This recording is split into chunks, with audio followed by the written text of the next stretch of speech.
What do I know about international trade? Well, I've got a number of international clients who've got subsidiaries in America, Canada, Philippines, Thailand, Australia. I could go on. Unfortunately, I don't get around many of them. I end up going to Grimsby, Scunthorpe, Hull, nothing against Hull. But you've got to have experts in those fields. And that's why, as part of Mazars, that's what we've got. We're a global partnership in over 50 countries. We have over 10,000 employees.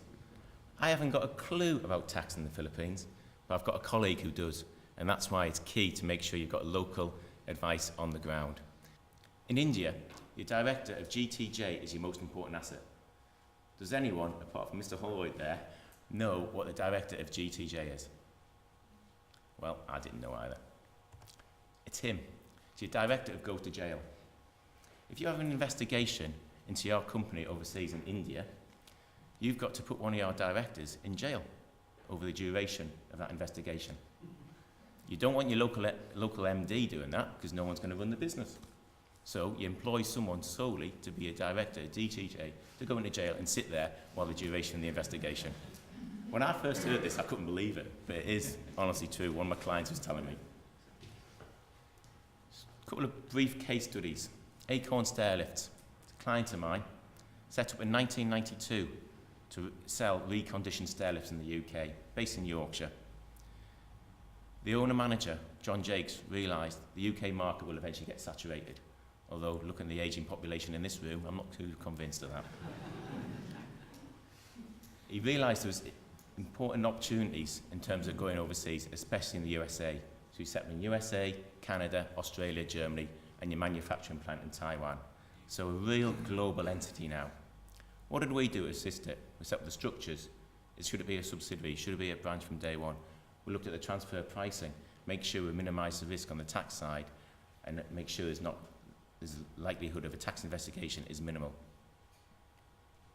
We do the audit and accounts and the tax preparation work in each of the companies, so we combine it all within one accountancy firm and one consolidated group accounts.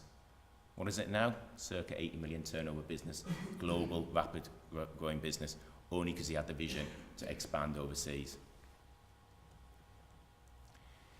VTL Holdings Limited, precision engineering business, primarily in the automotive sector.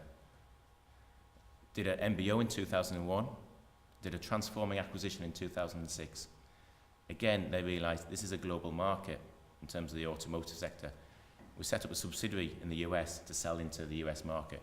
We set up a joint venture in India to do the manufacturing, so it's all bringing it nicely together. The owner-managers didn't know anyone in India, but they realised they wanted to do this. So they gave us a call and said, how do we get into India? So I gave one of my contacts a call in India. I emailed them, because I wasn't too sure you'd understand my accent. An email and said, this is one of my clients who's looking to set up a joint venture in India, and he needs a manufacturing partner on it. They came up with 3 companies to go and look at. My client went over there, saw all 3 companies, perfect fit one of them, end up doing the joint venture arrangement with her. Again, it's local expert advice on the ground to actually be able to do that.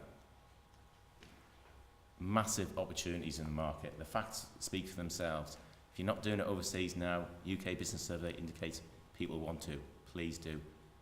Pitfalls, many pitfalls on this, such as legal framework. Make sure you get robust legal framework in terms of patents, licenses, etc. And you've got all that area. Research, you can't do enough, but make sure you get the right advice all the way through it. And all I can say is, if you're not doing it now, just go for it. Really look at it and take the opportunity on board.